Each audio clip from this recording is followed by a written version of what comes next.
Sure if there's anything you wanted to kick off Sorry. before I take over. No, nothing.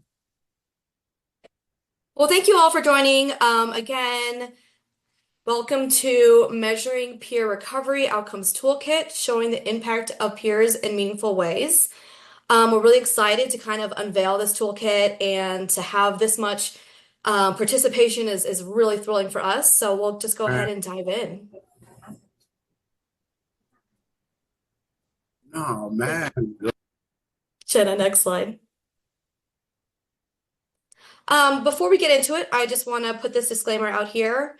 I'll give you guys a couple of minutes to read, but it's essentially letting you know we don't represent, the voices of the government, but we're working on behalf of SAMHSA.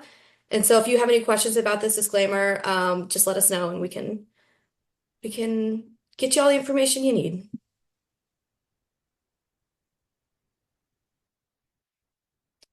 All right, so my name is Stacy McClellan. I'm a research manager with OMNI Institute, and I am joined as a co-facilitator today by my colleague Jenna Matthews.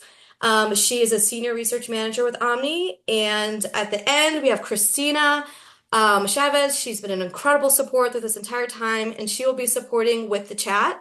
So if questions come up, she will be here to kind of navigate that for us. All right, just some housekeeping notes. This presentation is being recorded. And so as you come in, if you can please make sure that you're muted, only because sometimes that background noise can be a little disruptive. And when you do speak, just go ahead and identify yourself with your name to kind of help others recognize you. During this presentation, feel free to submit questions you have via the chat box. We'll leave some time open too for a discussion at the end. But anything that as they come up, we don't want you to lose your thoughts, so go ahead and drop them in there. If you could please avoid any AI note taking for this training, that would be amazing. We will be giving the slides out, or we'll have offering of the slides as well as a recording for anything that you might need to kind of reflect back on. And then there is a slide at the end for feedback. We would greatly appreciate it. I have the link that we'll drop in here. And I know it means a lot to Peer Recovery Center of Excellence to kind of have that to kind of guide them moving forward. All right, so our agenda today, we're going to do some quick introductions. Then we're going to go into the project background, how, information about the toolkit and how you can use it, and then what resources are included and available to you through that toolkit. And then we have what we're calling frequently asked questions, but this is a very brand new toolkit, so we're just like anticipating questions that would probably be asked. But of course, we're here to open up the discussion as well.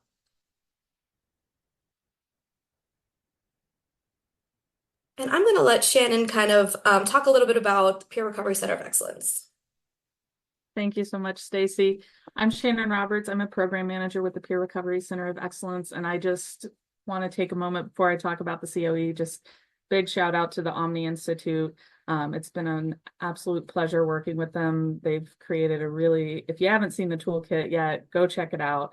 And I know the presentation is going to be just as wonderful. They do really incredible work, and it's been a pleasure working with them.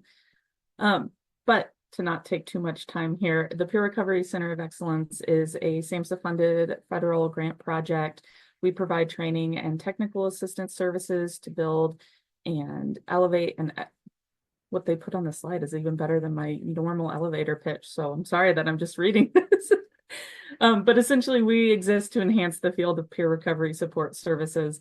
And we do that through trainings and technical assistance. We have work groups that are focused by area. The work group that Maureen Nichols, who's on this call, out of the University of Texas, they lead our efforts on workforce development, and that's the group that worked with OMNI Institute to put together this incredible toolkit and this presentation today. But check us out on the web. We're available to you. Everything we offer is free. And with that, I will hand it back over to our OMNI folks. Thank you so much, Shannon. Our faces are red from those beautiful compliments. I also noticed Maureen Nichols is on, and I want to give a huge shout out to her and thank her before I kind of go into a little bit about us. So we are with OMNI Institute, and that is a nonprofit social science consultancy that specializes in research, evaluation and capacity building. And so we were brought on by a Peer Recovery Center of Excellence to support the development of this peer recovery outcomes toolkit. And this is in a part due to our extensive evaluation and capacity. Woo! That word is just tricked me up today. Capacity building work within Virginia and the peer recovery support programs at large. And so we're really honored and excited to be a part of this process and kind of walk through it with you today. And so in that, we're going to go into the project background, and I'm going to kick it over to Jenna, who probably can say that capacity building a little bit better than I can right now. We'll see, you never know. But hi, everybody. My name is Jenna Lee Matthews. I use she, her pronouns, and I'm a senior research manager with OMNI.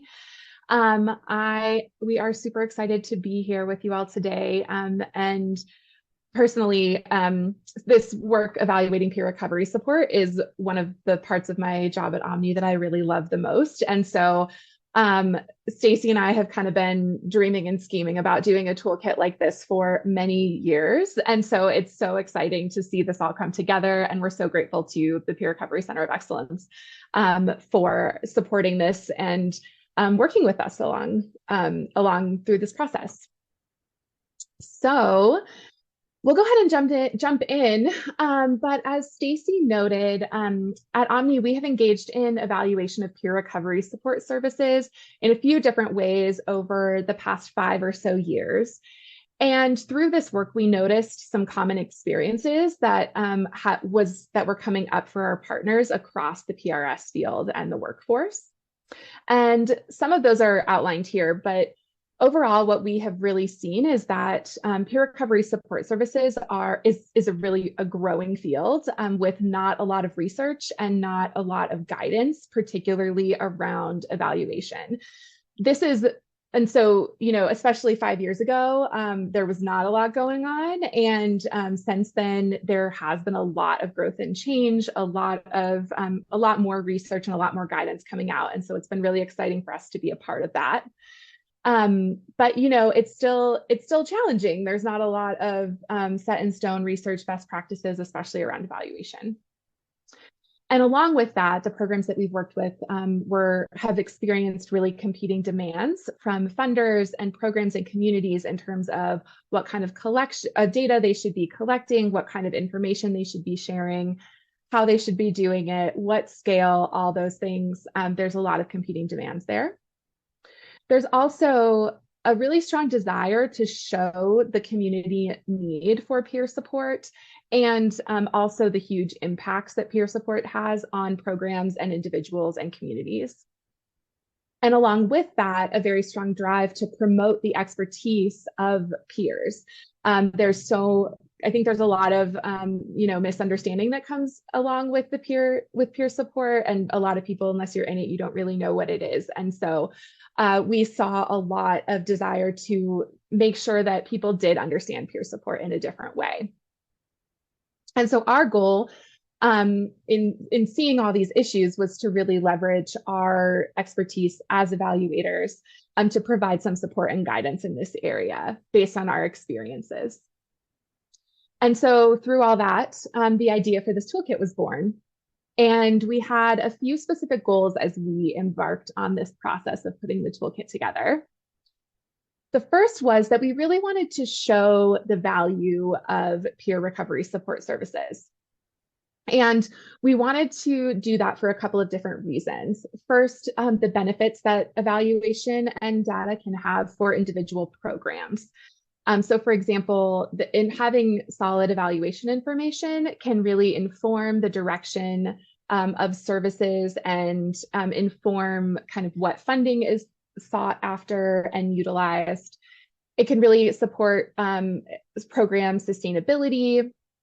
And in the long term, we hope increase the availability of peer support services by really offering opportunities for these programs to grow. And then kind of on the second level, we know that evaluation is really important for the field at large. And because there are so many opportunities to really inform the growth of the peer recovery support field, and having information about what is effective and what is less effective can actually help counter the stigma that a lot of peers experience. We all know that peer recovery support is so valuable. We've all experienced it and seen it and heard the anecdotes. Unfortunately, there are a lot of folks that want more, that want numbers, that want research. And so we want to be able to provide that because we know that the effectiveness is there. We just want to help be able to show it. Our second goal in creating this toolkit was to support programs in overcoming the very legitimate challenges that come with evaluating peer support. And some of those challenges that we've seen are that success in peer recovery support is often very subjective. It's great because everyone receiving peer recovery support services has different goals, have different definitions of recovery. And that's great. We want that to be the case. And however, that can make it a little bit challenging to identify what success is, which is really a key component of evaluation. And then along those same lines, it can be really challenging to identify consistent outcomes to be tracked for evaluation when the work can look so different for different people. So, if you think of a treatment program, there might be some really obvious outcomes like number of days sober or a decreased score on a depression scale or decreased cravings or things like that. But in a peer recovery program, you might have some folks that those outcomes would really resonate with, but you're probably going to have a lot of people who really don't care about days sober or who don't struggle with depression in that way. And so it can be difficult to, really find those outcomes that can be consistent. And because of that, there's not a lot of standardization in the peer support field because we want to be tailoring that peer support to what folks need. And that's an inherent value of peer recovery support. And so we wanted to make sure that in our toolkit and in the recommendations that we're providing around evaluation, that we are creating a system and an evaluation process that really builds on those goals and builds on the values that each individual program has, rather than trying to over standardize the program or the services provided, which we think would really take away the value of the peer support services. And so our goal was to really come up with some really direct guidance and really strong tools to support programs and organizations in overcoming these challenges. And lastly, we wanted to, again, give some really clear tools and guidance and steps to support programs who want to try to implement evaluation of peer recovery support. And our perspective for this whole toolkit is that evaluation is learning. Evaluation is really just a process that increases our understanding of a program or service. I think it's really normal for people to hear evaluation and get really nervous. And that's totally fair. But with the toolkit, our goal is to make it really accessible and a little less scary and really reframe it as learning. And we also want folks to, really have a strong understanding of what the benefits of evaluation can be for a program and for the field in general, as we've discussed. And so we took all these goals and we developed this toolkit, but we did not do it alone. We may be experts in evaluation, but we know that we are not experts in running a peer support program. And so we wanted to bring in an advisory group to help us out with that component and give us some guidance. And so we conducted 3 advisory group sessions with that team. And really our hope was to gather real-time feedback as they use the toolkit. Specifically in these areas around, where were we lacking clarity? What were we missing? What questions were left unanswered, and looking at additional supports. So we're so grateful to this advisory group for all the support that they provided and all the feedback that they gave us. And we chose the group members to represent a diverse set of organizations so that we could make sure that the toolkit could provide support to programs at all different levels of evaluation, implementation, and kind of understanding at the beginning. So, whether an organization had a data analyst or an evaluator, or, was kind of like a 2-person operation, who had never really thought about evaluation before. We wanted to make sure that this was really accessible. We also wanted to make sure we were accounting for different program sizes, different settings, and different service offerings across the spectrum of peer support.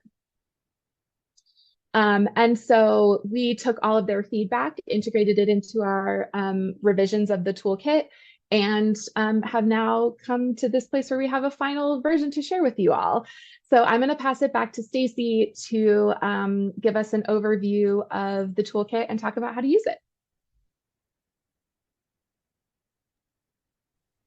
Thanks, Jenna.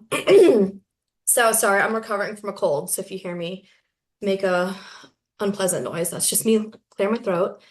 So now we're going to get into using the toolkit. And so this section really focuses on how to use it and then kind of talks about the 6 phases that it covers.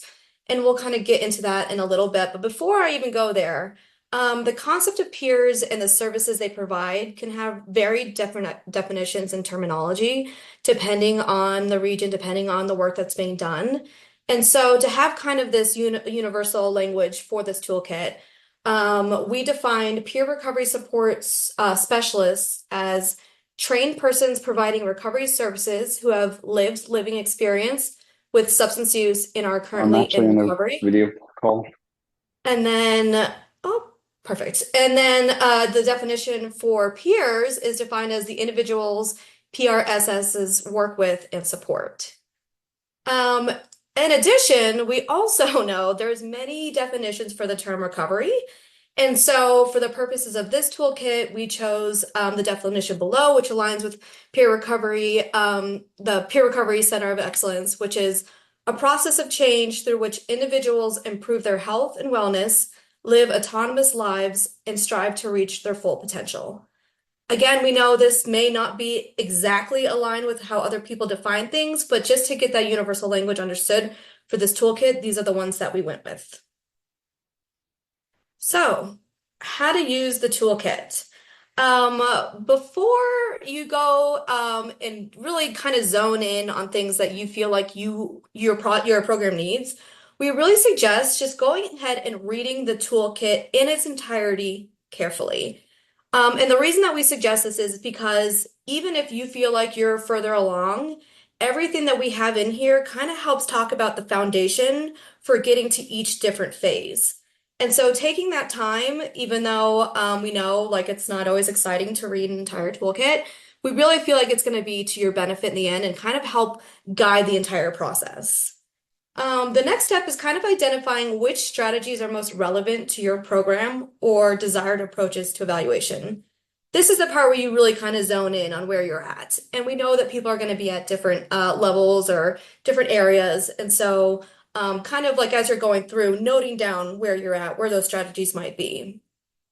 And then keep a lookout throughout the toolkit. You're going to find examples and templates to guide you in the process, as well as blank copies at the end for you to kind of go off and explore on your own. One thing that I do want to note is this toolkit is designed to be extremely accessible and benefit different audiences and experience levels. We just don't want anyone to like be like, oh my gosh, I've only just started this, like this is going to be beyond me, you know, like this really is built to kind of support everyone from that beginning stage to like highly experienced and you're navigating maybe like 50 programs. And so that was really important for us for this toolkit. And it's also important to note that we created this for substance use, but we feel like this can be applied to many areas of peer support recovery. And so even though that's kind of like the underlining context, we do feel like if not almost all of these are transferable to other programs that aren't maybe like, you know, specific to substance use or substance use support. So the structure of the toolkit is an overview of what an evaluation is and why it's important. And Jenna was kind of going into that a little bit, that really simplifying it as learning, understanding, growing, and using that knowledge to better support your program. And then we kind of do a deeper dive into values-driven evaluation, specifically and how that applies to peer support work. Throughout our experiences, there's a lot of different kinds of evaluation types. And we really felt like values driven was the one that best aligned with peer support work. And then it breaks down the core 6 phases that support the implementation of a values driven evaluation. And we're going to kind of go over what those are and kind of what that looks like and how to navigate that. But there's also a fun bonus section for those who want to learn more about analyzing this data and storytelling. And the reason I call it bonus because some people really are not excited and jazzed about data analysis. But for those who are like us and really do get jazzed about that, we do have resources in there. And lastly, there are worksheets and templates and tools to help guide this entire process, ones that have examples in them, and then as well as some blank ones. And so those will be at the very end, those blank templates. So going into, what am I talking about when I say the 6 phases? It sounds like the 6 phases. But it's one of the biggest focuses of this toolkit, and it kind of walks through this values-driven evaluation implementation. And so each program might start or move through phases differently depending on where they are in developing their evaluation process. So even though we have it in this like circular motion, like you don't have to start at number 1 and you don't have to go in these orders. So for example, some programs might already have identified their core values and aligning outcomes. And so they might move more towards the selecting an evaluation tool, where others may have a tool that they've been using, but they need to go back and make sure they align with their core values and in some of those fundamental aspects. And so we have noticed, even from our advisory group, a lot of people just want to jump to those tools. And as exciting as that can be, understanding how they align with your core values and your outcomes is critical to telling your story. So you just want to make sure that, you're really taking into account where you are and where you need to be. So when you're reviewing these sections, think of where you are in the process and then how the toolkit can guide you from there. It's important to note that the final phase that we have on here is not a final phase. It's not an end point, but it's rather like a place where you can kind of reflect and determine where you might need to go from there to other phases to ensure sustainability. So again, that's why we have it kind of in this like circular motion, but we could do all the things going across, but it really is just kind of like figuring out where you are and where you need to go based off of your program's needs. And if you're not sure, start at the beginning, just start somewhere. And then, you'll find your rhythm and you'll figure out, where that'll play out. So each phase of this toolkit includes a couple different components. So you'll have phase definitions. So this is describing the phase, related terminology, why this phase is important to values-driven program evaluations, and kind of related steps and practices. Then you're going to get a little section on research. And so we kind of combed through and found pure specific research, even though we know it's not a lot, but the research that we could find and that is available. A review of literature across multiple resources and additional insights from the literature. And this is what really makes us, a profession, is that we're grounded in this evidence-based practice in this research. The next step really kind of goes over practices. And so these include examples from existing programs in the field, important considerations and adaptations. We know that no program is exactly alike, and each program will inevitably have needed adaptations. And so we have a couple considerations for those, as well as lessons learned, which when something is so new, lessons learned are so critical. So you don't have to reinvent the wheel and you can learn from other people. The last part includes exercises. And so these are practice worksheets. We give examples throughout to kind of give you like a kickstart of what that could look like. We also have established tools or checklists, things such as a logic model or what we call a SWOT, strengths, weakness, opportunities, and threats analysis. And then useful guides and guiding questions as well to kind of get you thinking a little bit deeper. So I'm going to show you an example of what one of these worksheets look like. I believe this one is in phase 1, and it is used to brainstorm core program values. And I know it's like super tiny on my screen right now, but just know these are all in in the toolkit, and you'll see there's like examples. And so we lay out like what this could look like if you want to talk with your program staff, your community partners, and individuals impacted by the program, and kind of what those might look like. But they can be adapted. They can be adopted to whatever it is that you need or who you want input from. If you don't want input from staff, but you would rather have input from your, you know, county leadership or whatever it is, you can adapt it to whatever that is. And then at the bottom, you'll see this little like blank version in the worksheet. And so you just click that in the toolkit. It's so cool. You click it and it goes straight down to that blank worksheet at the very end. And then at the very end, if you're at the blank worksheet and you're like, what are the examples again? You click below that and it brings you right back up. So it's super interactive, meant to be as easy on you as possible. But you'll see that really kind of fancy, you know, proponent of it. I also next wanted to show you a sample tool. And so on the next slide, you'll see, there it is. You will see this is a table outlining several existing evaluation tools. And you'll see included here is the name of the tool, whether it can be used to measure outcomes for mental health, substance use, or both, if there's a cost associated with it, and where you can go to access it and get more information.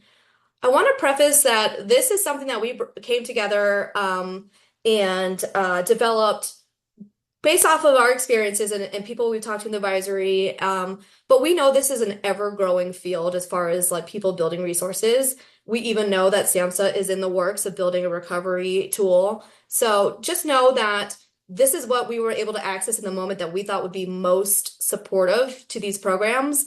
But it's not comprehensive, and we're always, you know, I think everyone is always open to learning and hearing more. So I just wanted to put that consideration out there. The last thing that I want to talk about is what we're calling additional supports. So throughout the toolkit, you'll see what you see at the top here, a little box for resources. And in talking with the advisory group, there were a couple sections where people were like, we just want maybe a little bit more about this, or we just want to know where we could find more information about this.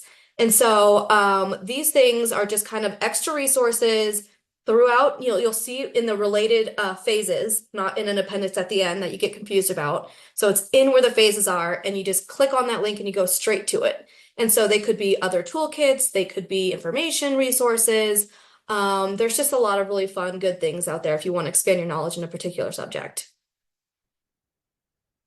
In the next section, we are going to go into our assumed frequently asked questions, and I'm going to kick it back over to Jenna for that.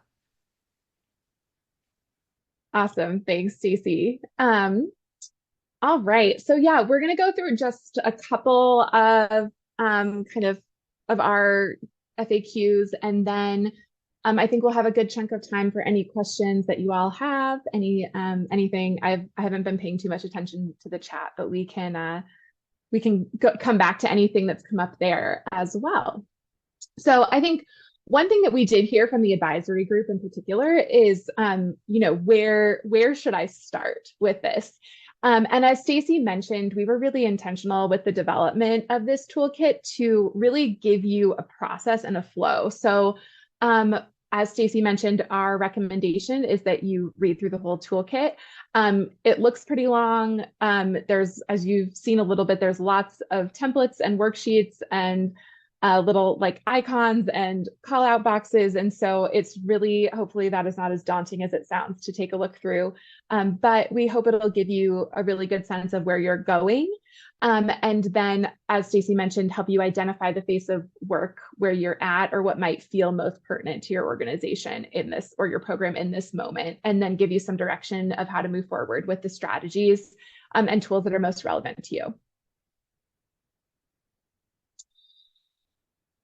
Another question that we anticipate is, as you know, we have developed this process kind of in the context of substance use related peer recovery support. However, we think that it is definitely able to be engaged in other types of peer support work, and honestly, even other work outside of peer support. I think anything, honestly, I think all evaluation could benefit from being a little bit more values driven or values aligned. And so we designed this toolkit to be as flexible and kind of widely useful as possible. Another question that we also got from the advisory group quite a bit was, do I really have to complete all 6 phases? And the answer is, obviously, you can do whatever feels best for you and whatever works for you in your program. And we also do recommend that you move through this process because we think it will really benefit your evaluation in the long run. That being said, please take it at your own speed. You don't, some programs might move through it a little bit more quickly, some might take time, but we really encourage you to take the time that you need to feel confident in each phase, even if you're doing them and kind of bouncing around. But taking that time to feel confident in each step, I think will really get you the results that you want. We do also suggest that before you really jump in, that you consider your team's capacity. We really encourage you to start small and expand from there, which we talk about a lot in the toolkit, some really specific ways to do it. So if you're embarking on evaluation for the first time, you don't need to have 5 different tools that you administer once a week. In fact, please don't do that, anyone.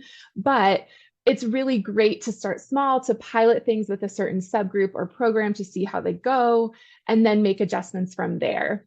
We created the phases as a cycle, as you'll see, because each phase really does lead into the next. And then our final phase around communicating impact and sustainability and things like that really set you up to go back to revisit your values. And it's not that you have to constantly be going through this process, but it can be really helpful to think of it as kind of an ever learning and growing process. So perhaps as you kind of make your way through the phases once with maybe one outcome that you're interested in, then that will really set you up to go back to your values and identify maybe a potential second or third outcome to evaluate. So if you're unsure, start by kind of dipping your toes in, starting with something, and then go from there. Jenna, before you move to the next one, I also just want to note, what we've seen with a lot of these programs is they evolve with community needs. And so that is another reason for this cyclic kind of motion, is that, you may have done everything and achieved all your goals and objectives and outcomes, but then all of a sudden there's another need that pops up in the community and you have to adjust your programming. And so the process will help as you evolve and adapt. And so also those kind of considerations as well. Thanks, Stacey. That's a great point. Yeah, you can really add components to the evaluation as needed and drop components of the evaluation as it becomes, as it's relevant. All right. Our next question is, do I need to be an expert to use this toolkit? Absolutely not. We created this toolkit so that you do not have to be an expert to start doing some evaluation work. We were really intentional on making sure that this would be accessible to all levels. We've included a glossary term, like a glossary for terms that that are not always so common. And we've provided quite a few different resources so that you can kind of dive in at whatever level feels right for you in any given time. So even if this feels really intimidating, we really encourage you to check it out. And see what questions you have, and see kind of see where you can get with it. All right. So we've got our last FAQ, and then we'll get into whatever else is coming up. But this is a really common question and concern, so we want to take a little bit of time to talk about it. Often when folks are embarking on evaluation, can be a lot of anxiety on, what if this shows that my program isn't working? Or what if this shows that we're really not doing what we're saying that we're doing or what we're trying to do? And for that, I would really just encourage you all to think if you're worried about that, to really just come back to our frame of evaluation as learning. And really, we believe that there's no such thing as bad evaluation results. Every piece of information that you get is just a piece of information, and you can then take some steps to reflect and see where that might be coming from. So we do talk about this in the toolkit with some more specific kind of questions or things to think about if this does happen. But really, the spoiler that we'll give you all today is just that we really, just because an evaluation doesn't exactly come out with the results that you want does not mean that your program isn't working. It could be that your evaluation isn't measuring what you thought it was. Maybe your tool is actually getting a little bit more at like depression than it is at quality of life. And so those are all important things to think about. And then, once you have your results and you see what's happening, you can, again, go back to and cycle through the beginning to kind of reconnect with your values, re-identify your outcomes, and then look at your tool and see, is this really mapping on to what I thought it was? Also, we encourage folks to look at things like, is the process getting in the way in some way? And so, are we measuring things too frequently? Are we not giving folks enough time to really engage in the program before we're looking for that change? So there's some guidance in the toolkit to look at that, to help you look at those pieces as well. And then lastly, I think it's, one thing we're always looking at in research is what other factors are here that could be playing a role that we're not accounting for. And so that can be another piece here to think about is, what else is going on in the folks that we're working with in their lives that we would want to be thinking about, or are there other needs that are getting in the way of progress that we want to be trying to address? Is there another aspect of the program that we want to build out to try to see more change? So, just because you have the information doesn't mean, if it's not what you wanted it to be, it doesn't mean that you have to throw everything out and start over. It's just, you have the choice of what to do with the information when you get it. And hopefully looking at it as a learning and growth opportunity will benefit everyone.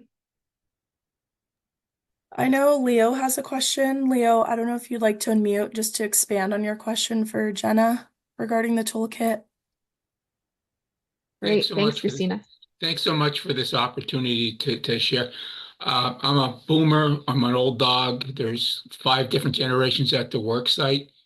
And like what you folks are doing is just, it's really, really cool. Do you address, because each generation has their own issues that they bring to the workplace. So does your kit address that? Thanks for what you do. Yeah, thanks for that question, Leo. So I think what we try to do in the toolkit is really give you the tools to identify what is most relevant for your organization as you embark in evaluation. And so I think that's a great thing to know about your program and to bring to your evaluation process. So maybe for you, for example, it could be thinking about like in your evaluation, in your values and in the outcomes you want to look at, like how might those be different for the different generations that are part of your program? Or it could potentially, there could potentially be an outcome. I'm just like spitballing because I obviously don't know anything about your program specifically, but if you were interested in looking at like how do the relationships between these generations change over time, or like that could be an outcome that you could look at in your evaluation. And so we don't speak specifically to like specific outcomes that would like related to different generations, but I think you would still find some guidance here around incorporating that. So I hope that answered your question. And we can move into any other questions that have come up. But on the screen here, we have the QR code if you want to pull up the toolkit now. And if we could paste the link in the chat, that would be great too. Thank you, Christina. And then there's also a kind of overview handout that will be, I think will be available from our partners as well.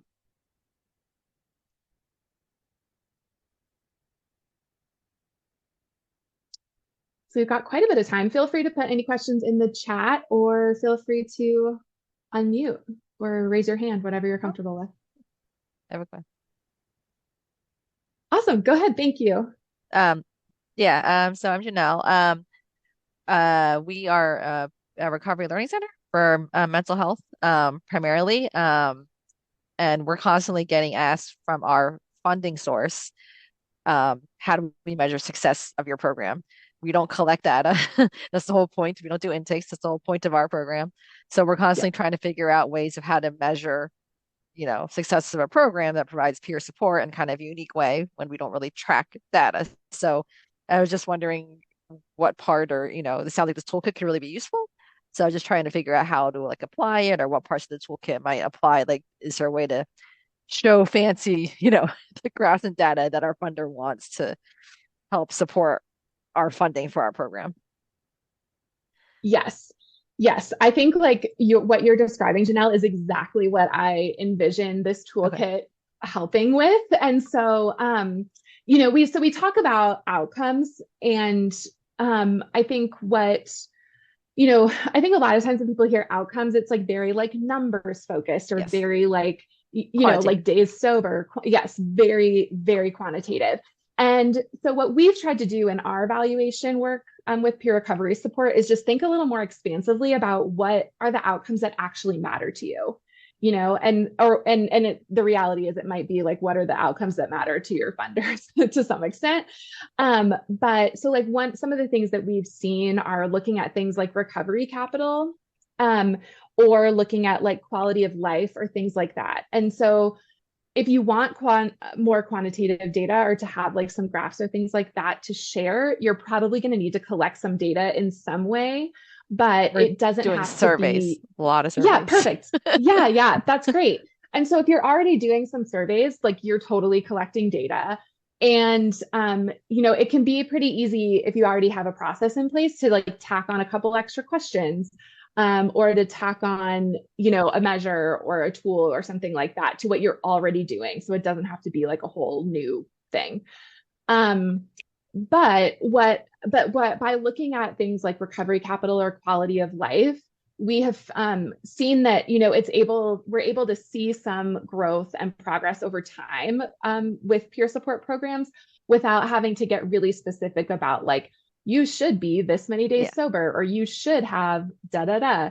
And so I think what our especially looking at like the outcome section, helping ideally having your values kind of drive the outcomes that you're interested in, that will help kind of lead you to the tool and implementation and things like that.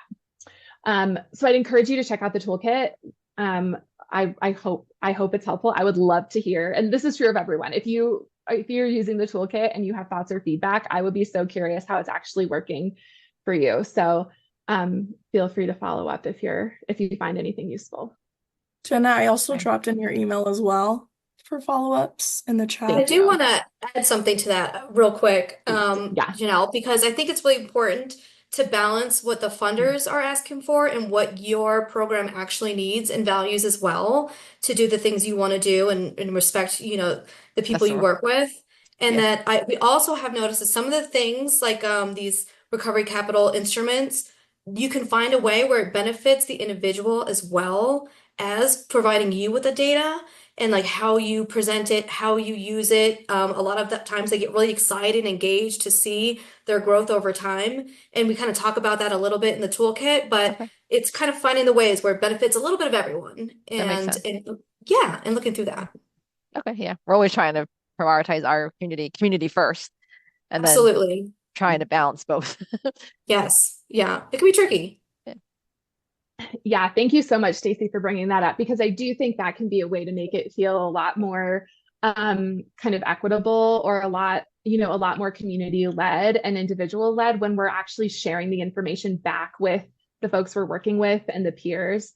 We've had folks that we've worked with who've used the BARC 10, which is a very short 10-question recovery capital measure, to like use it in their initial conversation with folks, as either like if someone's doing some type of recovery plan, or something like that, it can be really helpful to have kind of this objective, quote unquote, but this like external thing to kind of get the conversation going, to ask them some questions.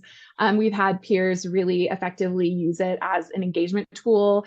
Like asking things like, oh, like you said that you like only, you disagree with this statement about, feeling like your housing supports your recovery. Can you tell me more about that? And then that can open a whole conversation that could potentially identify some intervention or support that could be needed. So I think thinking about it that way, I think can help both get more buy-in from peers, because that can be a challenge for sure. But helping them understand really how it's benefiting everyone. And one more thing I was going to say about that is that I think one thing about funders is, depending on your relationship with your funder and obviously the type of funders and things like that, I think sometimes what we're seeing is that funders are just asking for what they think they should ask for in terms of outcomes. And there's not a lot of guidance out there for funders either about like what shows success in peer support. And so if any of you have a funder that is maybe a little bit flexible, or you have a relationship with, I think it could be worth a conversation to say like, hey, this is what we think is valuable in terms of looking at whether we're successful or not. Like, are these helpful for you? Or could we use these outcomes or this data in lieu of what you have requested more, like in a more standard way? And kind of giving them that guidance. And I think also potentially saying like, this is like this information, we went through this toolkit process and we identified that these are the outcomes that are important to us, can help maybe funders feel a little bit more comfortable with going with what you're already collecting. Danielle, did you have a question? Go ahead. Thank you. No, I don't have a question, but just kind of, Janelle and I work for separate connection centers, but for the same program. And I think to add to that too, when it comes to the funders, is so we've been trying a few different tools ourselves that we're just kind of starting. A little bit of an iPad survey that goes to SurveyMonkey to try to get some numbers. And when I tell the peers, just because we have that trusting relationship, and I try not to do it with like the person that just walks in the door for the first time, is that it gives us some fighting power to go to our funders when we have something of a number, to be like, this person's coming back every single day we're open. I think in some ways it really gives us some I love this because it lets us advocate so much more than we've been able to in the past. So I'm super appreciative of another way to look at this. So thank you. Thank you so much. Dan, would you like to ask your question or comment? Yes. Are you guys available to us pro bono during regular business hours for questions or troubleshooting, anything like that? That's a great question. I would love to say yes. However, I think this is kind of the end of this piece of work, but I would encourage you to stay in touch with the Peer Recovery Center of Excellence, because I know there's some TA, and Maureen, I'd love for you to talk about that in a minute. That would be great. And then, but yeah, keeping connected with Peer Recovery Center for Excellence is what I would recommend. Okay. Yes, I was going to say that too, and maybe try and find some time to talk about that. So the Peer Recovery Center of Excellence has a couple of different ways that you can request TA that is pro bono, and you can request TA around the topic of evaluation. I'm going to have a bit of a caveat on that, just in terms of timing. Before I drop the link into the chat to our website, where you will see a request TA button at the top right, where you can request individualized TA. That is that we are currently in the stage of our funding cycle with SAMHSA. So this is a national Peer Recovery Center of Excellence, is a nationally funded by SAMHSA, available to everyone across the country, technical assistance center, and we do provide individualized TA. The current funding cycle for our TA center is ending the end of this month in August. And there has been a refunding application process that has gone on. And so we are currently in that strange phase that everyone here who's grant funded knows, where we don't know for sure if we will be refunded or if someone else will be refunded. But feel free to either, I'll drop my email in the chat, submit a TA request through that button on the Peer Recovery Center of Excellence website. I'll drop all this in the chat, and just let us know that you're interested in this, and also, and we'll get in touch with you and kind of say, hey, appreciate that. We'll be getting in touch with you in October, all things going well, to kind of have that conversation to get that started. You can also send me an email directly, and I'll keep your name, and same kind of thing once we get through this funding cycle. Even if for some reason there would be some change in how the Peer Recovery Center of Excellence is funded, we would forward on information as well. So the answer is yes, but with that caveat of we're in that kind of weird phase of just waiting to hear on what's going to happen next. That was very long-winded, but I will drop my contact information and the link to where you can submit a TA request through the next week or so in the chat. Mm-hmm. That was perfect. Thank you so much, Maureen. Scott?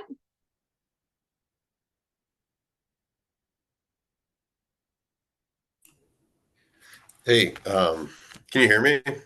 Yeah. Okay, cool. So I work within a CCBHC, and it's just me and one other peer recovery specialist, and was just kind of curious if there was any just thoughts on approaches to leadership to kind of get on board with some of this stuff. Just looking for any insight on that. Yeah, that's a great question. So, I mean, I think that, do you mean like kind of like approaching leadership around like evaluation in particular, or around peer work in general, or? Kind of just about implementing tools, kind of just this process. Like right now, I'd say we don't really have a process of evaluation, and it's a little bit more freeform with how we operate. So yeah, just for sure. kind of getting the attention to like, is this something?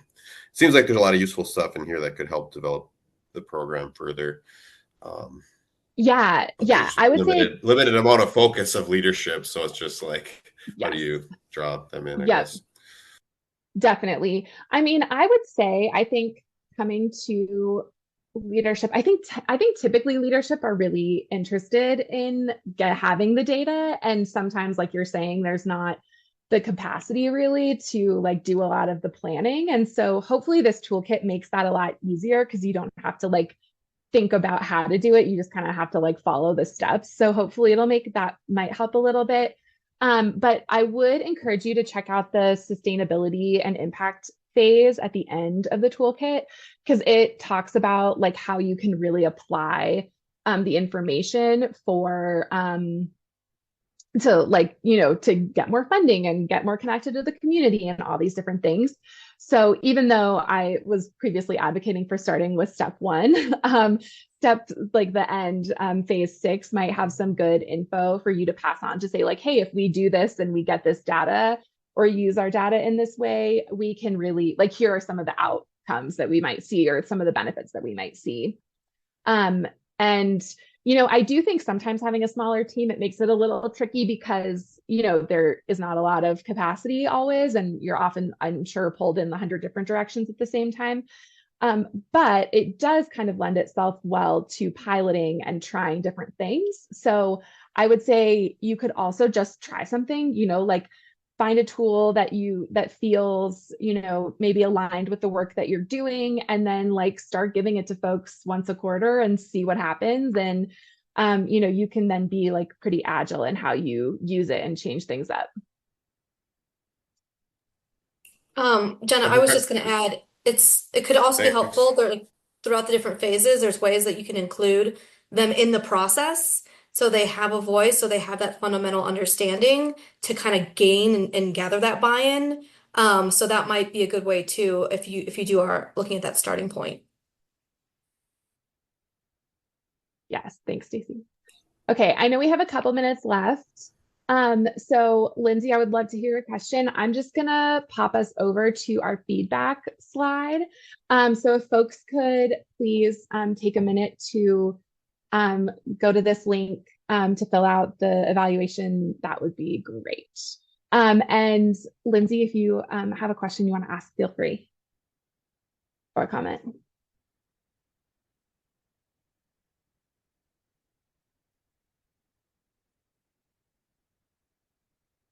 We might have lost her. If anybody else has anything, we've got like 2 minutes left. Sorry, you lost me. I had to join on my phone. Oh, no problem.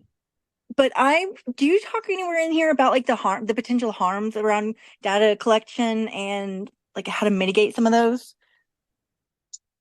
That's a great question. I don't think we explicitly pull out any of the harms, but I think in the process that we suggest, like the process itself, I think mitigates a lot of those harms around just making sure that that the evaluation process as well as the outcomes that you're looking at are really aligned with your values as an organization. So thanks for bringing that up. I think that's a great thing that we'll keep in the back of our minds for additional resources in the future. But I do think that just by going through the process and the framework that we put on this evaluation, it inherently mitigates a lot of those concerns. Stacey, is there anything you would add to that or anything I'm forgetting that we talk about? No, I think that's a really great thing to bring up and an excellent consideration. But I do agree with Jenna. The reason we chose the values-driven approach is kind of to help, like you said, inherently value who your program and who you work with over just collecting data to collect data. But I really appreciate. I thought that was a really great thing to bring up and a great consideration to keep in mind. Thank you. I just wanted to know, I just noticed the PDF has a draft version with all the different comments and edits. I just wanted to make sure that was the right version. That probably was not the right version. Thank you for letting us know. Just letting you know. I would use the link to the website for the peer COE. That is the final version. Okay. I'll drop it again Okay. Into the chat right now. Okay, sounds good. Thank you. Thank you, Janelle and Maureen. Sure.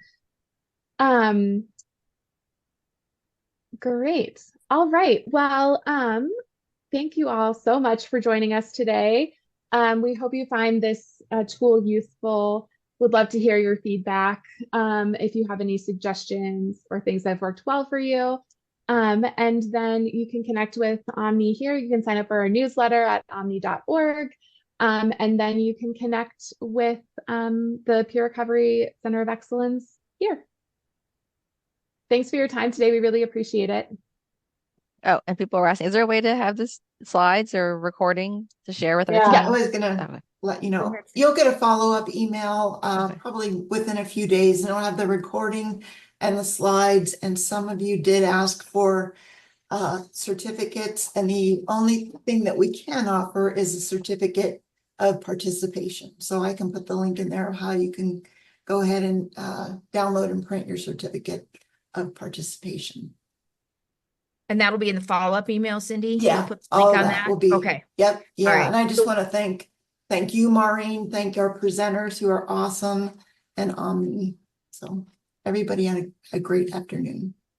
Absolutely. Stay in touch with us, and we really appreciate you all being here. And do provide us feedback if you use the tool, because all of that will feed into our, how we continue this work going forward. So.